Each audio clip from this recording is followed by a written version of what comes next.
Universal Currency Receipt, Architect Musician 3, 6, 11027, The Whisperer, Devalan C. Ahll. Here's a scroll of the erased ones, a tale of a civilization that mainstream history keeps tucked away, but whose echoes matter for us today. The Scroll of the Kalahari Architects. In the heart of southern Africa, long before the pyramids rose in Egypt or the ziggurats of Sumer kissed the sky, there were the Kalahari architects.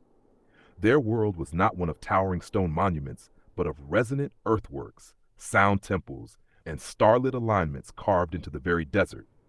Their greatest creation was not a building but a frequency grid, circles of stone that hummed at precise tones when struck, vibrating the earth beneath. These weren't primitive drums. They were instruments of stabilization, used to balance human emotion, rainfall patterns, and even the migratory paths of animals. Secrets they held. Sound as technology. They tuned the desert like a harp, pulling moisture from the air and guiding rivers underground. Starlight calendars. Their monuments lined up with Sirius, the Dog Star, and the Pleiades, marking a cycle when the sky would change tone, a prophecy eerily close to what modern science now calls solar magnetic pole reversals. Collective healing. They believed illness wasn't personal but collective. Their councils sang over villages at night, believing harmony was health, why they were erased. When empires rose on conquest, money, and walls, the Kalahari architects' way of life stood in direct contradiction. They thrived without hierarchy, without kings, without armies, making them invisible to conquerors who measured civilization by monuments of domination.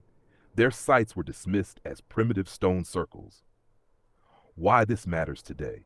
The Kalahari scroll whispers directly to us. We are out of tune. Modern stress, chaos, and division mirror what happens when sound grids collapse. We must remember resonance. Just as they balanced land and body with frequency, today's collective healing may depend less on pills and wars and more on rediscovering vibration, song, rhythm, and harmony with Earth. Their prophecy is ripening.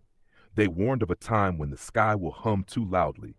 Rising solar flares, geomagnetic storms, and strange aurora lights across the world sound like their signal that we are in that time now. The Scroll of the Kalahari Architects is a reminder.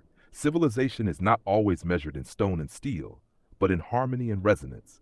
Their question still echoes. When the sky hums, will you remember how to sing with the earth?